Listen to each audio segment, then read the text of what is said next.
Good evening and welcome to ITV News Meridian. Tonight's headlines here in the south. Hotter than Madrid, Miami and Mauritius. How the south's warmest September day in a century meant sunshine for some, but lightning and power cuts for others. A political shake-up, why the Isle of Wight is being split in two. Is your MP staying put in the big boundary review? A cash revolution as the new, supposedly indestructible £5 note hits the streets. My favourite book is The Witches. Charlie and the Chocolate Factory. Me too. Matilda's very clever. What was your favourite on what would have been his 100th birthday, a splendiferous celebration of Roald Dahl?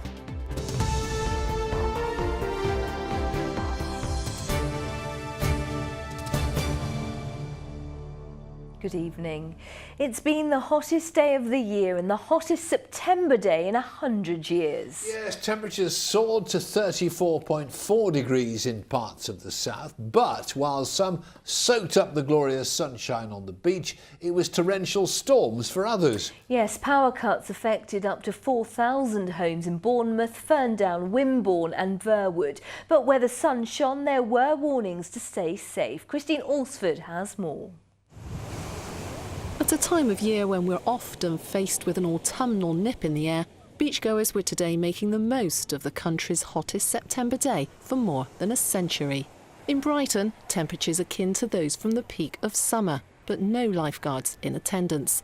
Opinions split on whether we should keep them on duty later when the weather is good.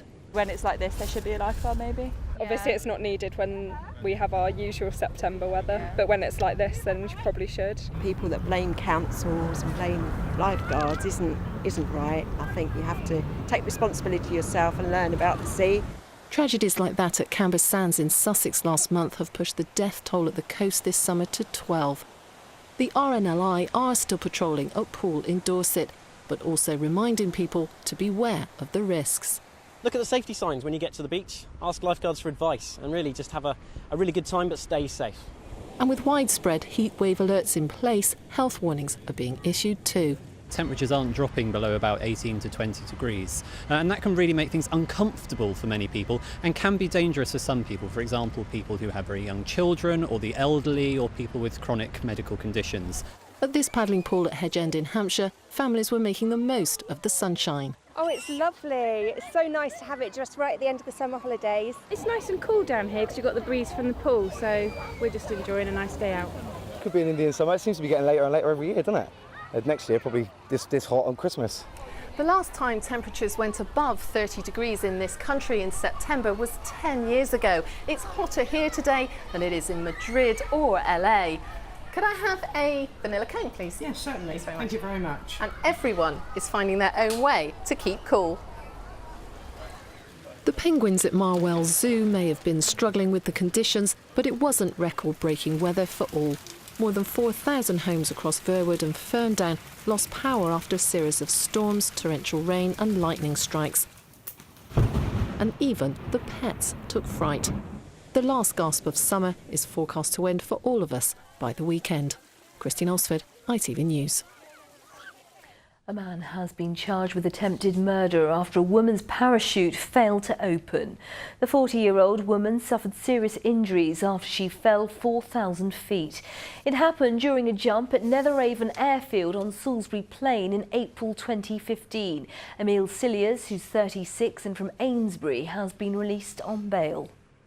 The I-360 tower in Brighton has been closed to all visitors for a second day. The £46 million attraction has been plagued by technical problems over the past week. Hundreds of passengers were trapped for hours when it broke down on Thursday and twice on Sunday. Those with tickets for the 530-foot tower are being offered refunds. Police have praised the bravery of a shopkeeper who fought off this armed man in Bournemouth. The robber, brandishing a knife, targeted the Asia food store on Christchurch Road last Friday. He left empty-handed when a member of staff hit the panic alarm and attempted to hit him with a stool. Well, the Isle of Wight could be split in half. Christchurch and the Meon Valley could both lose their MPs, and Caroline Lucas's seat in Brighton could be put in doubt. Yes, plans have been announced to redraw the electoral map. The changes are due to be in place by the next election. Our political correspondent Phil Hornby's been looking at how they could affect our part of the world. The Boundary Commission have to reduce the total number of constituencies and make sure they all have roughly the same number of voters, around 75,000, which gives them a big problem in somewhere like Brighton and Hove, which has too many voters for 2 seats, but too few for 3. So big changes here, with part of Brighton joined up with Newhaven for a new seat called Brighton East and Newhaven. That has a knock-on effect in the Lewis constituency, which loses Newhaven but gains Uckfield. And so the changes go on. Big changes in constituencies like Winchester, Aldershot and North West Hampshire. New constituency names like Test Valley, all to get parliamentary seats of roughly the same size, everywhere apart from the Isle of Wight. Last time round they wanted to lump part of the island in with the mainland, and there was the most almighty row. This time the Isle of Wight is, by law, treated differently from the rest of England. At the moment it has 1 MP and it's the largest constituency in the country. Under today's plans, it'll have 2 seats, which will be the smallest in England. That is a very specific exception to the normal rules around the numbers, which is set out in the legislation itself. So we have absolutely no discretion. It says very specifically in the legislation there must be 2 seats for the Isle of Wight. That's it. That's what we have to work with. It's all change in Dorset too. Bournemouth's seats will change, and that means Christchurch will disappear as a constituency. It'll change the political makeup of some areas. Britain's only Green MP, Caroline Lucas, for instance, doesn't seem quite so safe in the new North Brighton as she did in the old Brighton Pavilion. Check it all out on the Boundary Commission website and have your say. 12 weeks of consultation start now. Phil Hornby, ITV News, Westminster. Well, those aren't the only major changes about to happen in the south. In a deal worth £900 million, plans are underway for a new super authority in the Solent with just one mayor in charge. But can Portsmouth, Southampton and the Isle of Wight put old rivalries aside and join together in devolution? And what does it all mean? Sam Holder will explain. Southampton, Portsmouth and the Isle of Wight together, a new southern powerhouse, taking the Solent in a new direction. The 3 councils are proposing devolution in the south. It's not quite the declaration of independence, but it would mean more power and government funding. We've been working with the Treasury since March, and we've managed to secure a deal that is worth over £900 million over the next 30 years. Now, this is significant for local people because it will help to improve motorway junctions, it will help to build affordable, low-cost housing, particularly for young people. But who would be the ultimate decision maker? The mayor of this new authority. Donna Jones has shown interest, but she'll need to give up her current job first. Or would the Solent elect a big personality, like London has in the past? The Solent Combined Authority wouldn't replace the current councils, but it would be able to decide on major projects, like improving links to the Isle of Wight. The transport infrastructure that sits on each side, both on the mainland and on the island, is in need of further development. And that can only really be achieved by a regional approach. So this is what links the 3 areas, the Solent. But apart from geography, are they really similar enough to join together? The island's population is far smaller than the 2 cities, and it's financially much weaker, so will it have enough clout? The council is already in the midst of a financial crisis, struggling with £30 million of cuts. But the government says the solution is devolution. Are you being forced into doing this? I suppose it could look like that, because it's not just we've been told it's the best way to go forward, but the only way to go forward. But we have to bear in mind our situation, and we have to bear in mind that this potentially does give us a very valuable pot of money which we can use to start to regenerate the island economy. The new campus at the Isle of Wight College is an example of the region working together. Organised by a group called the Solent LEP, it was funded by businesses and councils from the area. Well, this is an example of what one of those projects could be like. So this is circa £12 million worth of investment. It's going to service and support 400 students a year. The possibility of power shifting towards the coast has led to Hampshire County Council launching a rival devolution plan. There's a Solent devolution which does indicate in the long run splitting up Hampshire and partitioning the county, and that I think would be bad news, frankly, for the quality of services that we like to give across Hampshire. Consultation on Solent devolution runs until the 18th of September, and if it works, a further 5 councils could join the super authority. Will it be the start of a new powerhouse in the south, or just more bureaucracy and red tape? Sam Holder, ITV News. An inquest has heard that a young nurse was trying to avoid a deer when she crashed and died in Hampshire. Ivory Lapatan from Basingstoke was driving on the A33 near Micheldever when the deer ran into the road. The 24-year-old braked hard, lost control and hit a tree which fell onto the car. 12 guinea pigs have been dumped in a park in Wiltshire. They were found hiding under a bramble bush in the park off Lynchetts Road in Amesbury. 2 of them had to be put to sleep. The 10 remaining animals have been taken to a rescue centre in Surrey. You're watching ITV News here in the Meridian region. Coming up. From the BFG to the Twits to Matilda, we look back on the gloriumptious world of Roald Dahl. And for more on all of our stories, you can head to itv.com/Meridian. Any views or news, why not give us a call on 0808 1010 095 or get in touch via Facebook, or you can send us a tweet at ITV Meridian.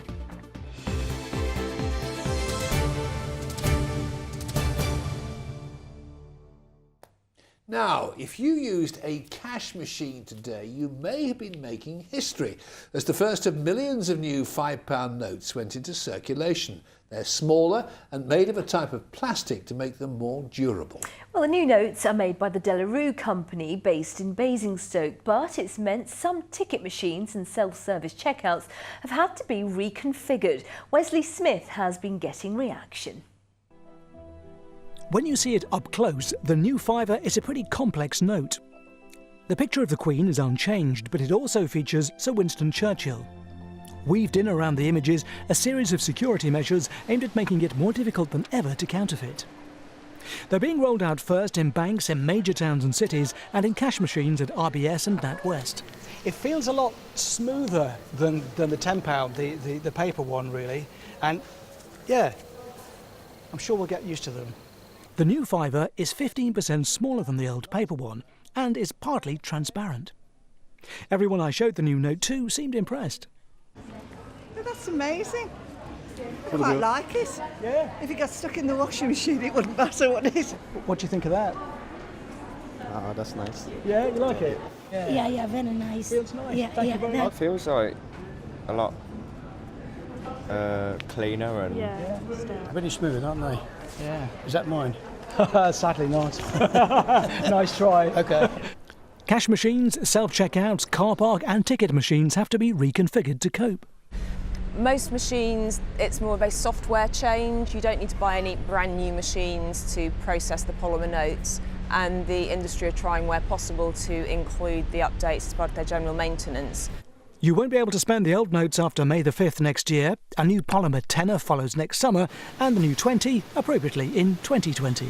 Wesley Smith, ITV News. Cases of whooping cough have risen 25% here in the south, and pregnant women are being urged to get vaccinated. Whooping cough is an infection which can lead to serious breathing difficulties, particularly in babies and young children. NHS England says 40% of pregnant women are not having the routine vaccine available through their GP. There were more than 1,400 cases of whooping cough in the south last year. I don't know if it's lack of awareness perhaps, so my midwife told me at my 16-week appointment about whooping cough, and for me personally I didn't think it was a risk worth taking. I have spoken to some friends who actually weren't aware of the vaccination, so that might be part of it. Getting the jab to me seemed like a no-brainer.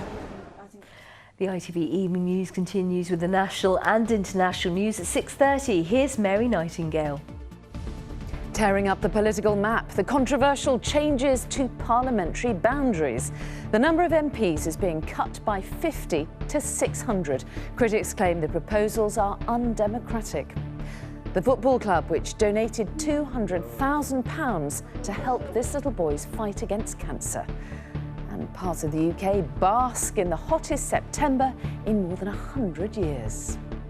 Do join Mark and me for that and more at 6:30.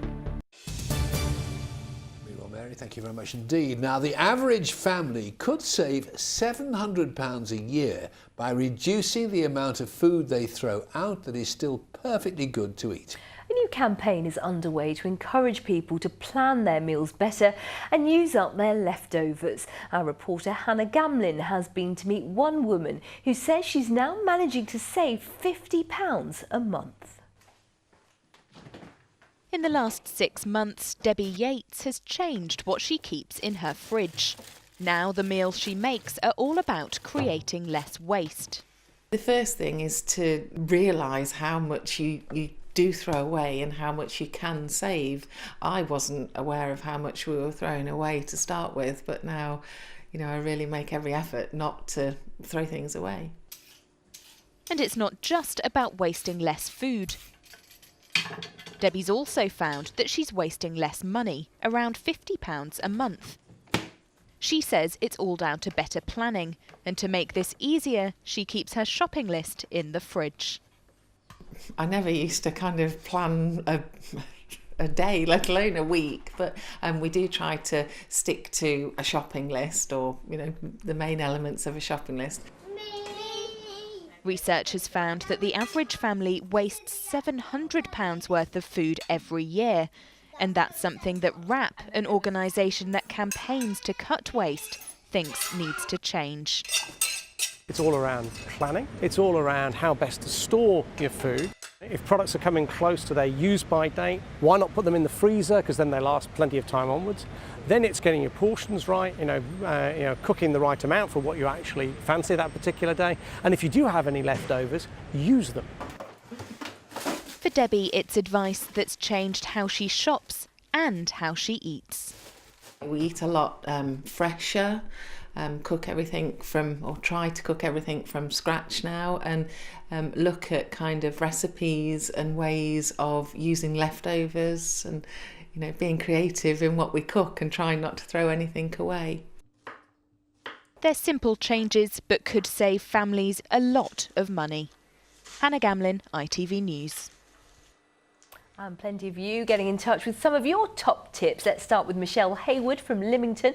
Michelle says, don't throw everything away just because it's gone past the date on the packet. Plan what you are going to eat so you only buy what you need. Meanwhile, Anil Patel from Basingstoke wrote, I think a good influence would be to learn from further afield, such as Asian countries, where leftover food gets used on a regular basis for good, healthy meals. Sheila Evans from Portsmouth says, any veg left, I make soups, portion them, bag and freeze. So if packaged, then I defrost them and a meal is ready and waiting. Sangeeta, a top tip here from Shelley Chandler, who says, leaf veggies last longer if the stalk is cut just above the present cut and placed in a bowl of shallow water in the fridge and refreshed daily.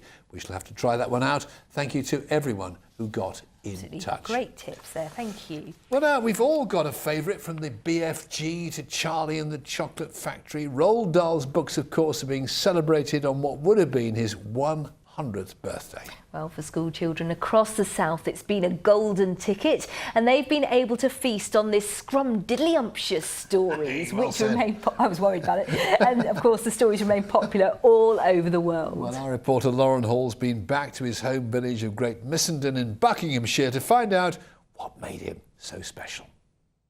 The BFG gave her a long, hard stare. It's no surprise that pupils at Great Missenden Combined School hear a lot of Roald Dahl's stories. Of course, their appeal goes a lot further than his home village. His books are as popular as ever. You only need to ask this lot what they look for when they're let loose in the library. My favourite book is The Witches. Is it quite scary? Yes. This is my favourite book. Matilda, and why do you like it so much? Because Matilda is very clever. I like the BFG because I think they use a funny language. What's your favourite Roald Dahl story? Charlie in the Chocolate Factory. Me too. Why do you like it so much? Because I like chocolate. Me too.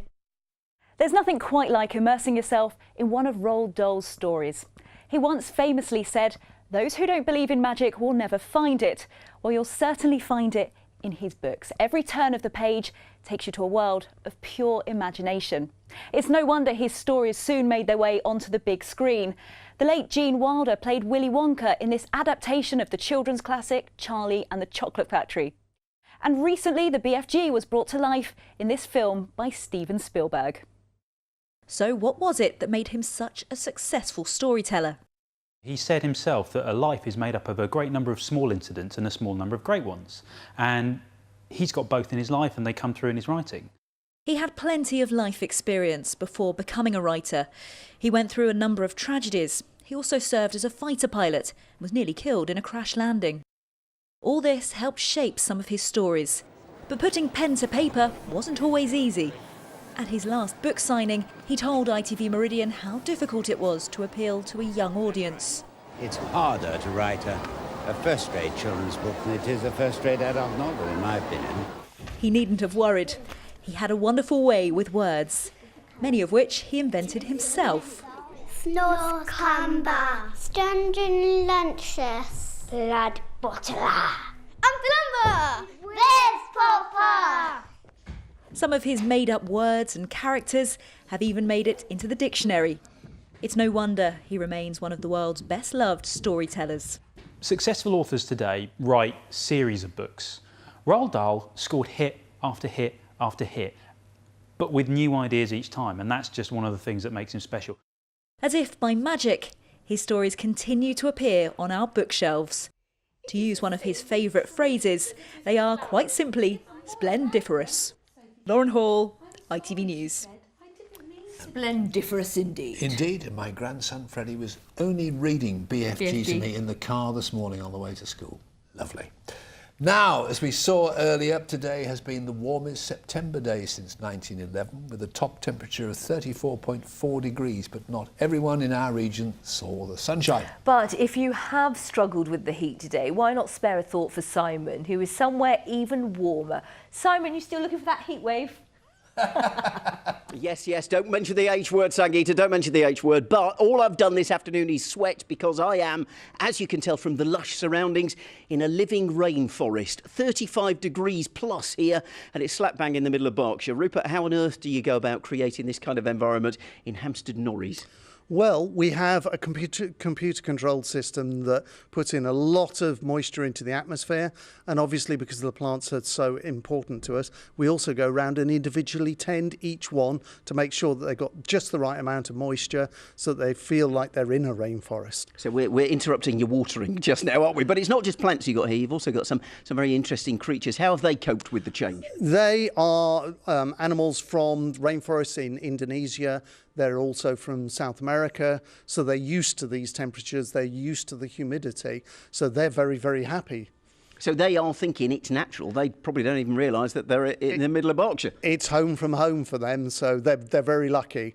It's also because of the lush vegetation, they actually feel that they're living within the rainforest. And as far as it goes, it's not just great to look at, as we've seen, but also it's about conservation, isn't it? It's about conservation and it's about education.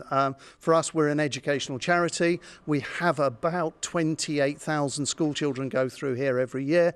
It's about teaching them about adaptations. So they're looking at the animals as well, they're looking at the plants, and they're going, OK, this is how they adapt to high temperatures. Speaking of high temperatures, how do you cope with this? Because it's very hot, isn't it? I think we all need to get out and just have a rest every once in a while. All right, well, let's go and do that right now, because here is the forecast, which probably isn't getting any colder.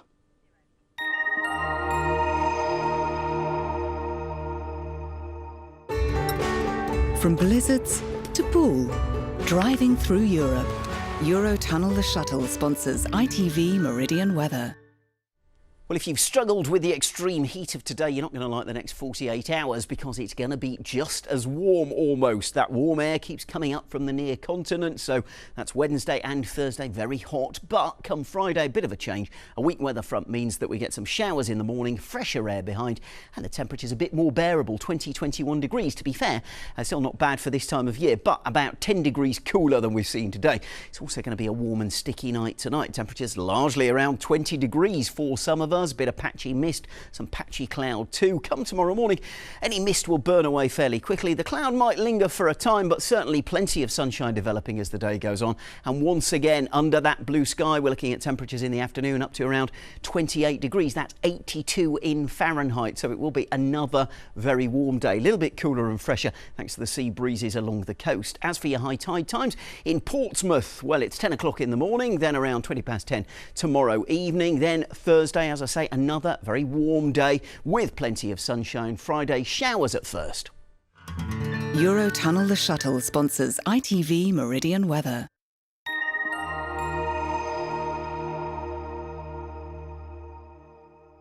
And just before we pass you on to the ITV Evening News, please can I say a massive thank you to all the lovely ladies of the Titchfield Abbey WI who I met this morning. Thank you so much for your warm welcome, your flowers and your very kind words about the programme. And ladies of Titchfield WI, would you please, and everybody else, Titchfield Abbey. Titchfield Abbey WI and everybody else, please join me on our late news. But for now, from the team here at ITV Meridian, thanks for watching. Take care. Bye-bye. Bye.